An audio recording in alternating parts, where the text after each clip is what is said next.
let me, I'm going to try to answer this in a way that is respectful of our political process and respectful of the wishes of our community.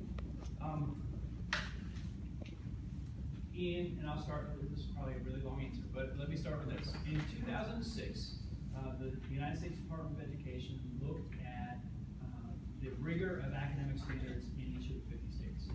In Tennessee, it was 48. I believe it was in 4th grade English language arts. And that was the good news. We were 50th in everything else. We were the worst. We had the lowest academic standards in the country. Tennesseans got tired of that. They got tired of being 46th, 47th, 48th on every list around education. They recognized the impact that had on economic development and on community vitality and in the future of our kids.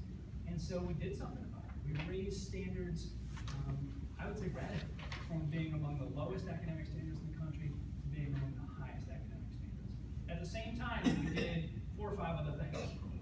We created a new teacher evaluation system that included student results as part of the criteria for evaluating teachers.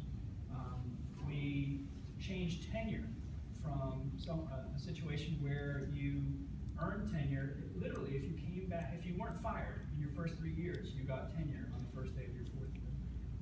So the state changed it to a place where you have to be a teacher for at least 5 years, and you have to earn it based on having really good evaluation results for at least 2 consecutive years.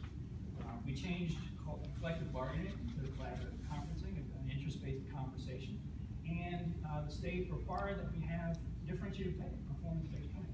Those are 5 huge, seismic changes. All the right decisions, all being done for the right reasons.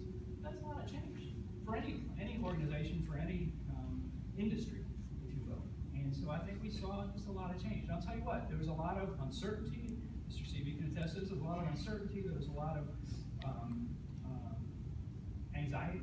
There was a lot of worry among our educators because their world had been radically changed. And you know, it's interesting because I think we got a lot of pushback from that. And then what we tried to do was really to reach out to our teachers, to reach out to our educators, to reach out to our employees and listen. And we respond and support and provide them with what they needed. And I think we were somewhat successful in being able to do that. And so when we really became an exemplary school district was when we had those high expectations, and that became, we didn't compromise on the high expectations and the high standards, but when people became comfortable that we were going to support them, that the evaluation system truly was developmental and not meant to get them, that we weren't going to fire them, that's when we became an exemplary district. High standards remained, but people got to a place of comfort.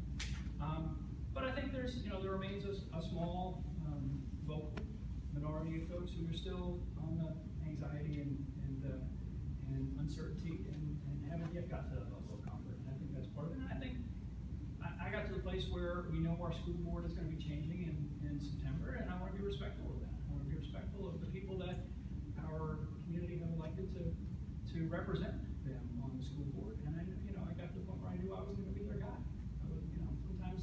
Sometimes the face of change can bring it to this point, and then someone's going to take it from there. And I hope and believe that everyone who comes to a body like the school board comes, I assume good faith. I assume everyone who comes there comes because of the best interest of our children at heart, and they want to do good things for kids.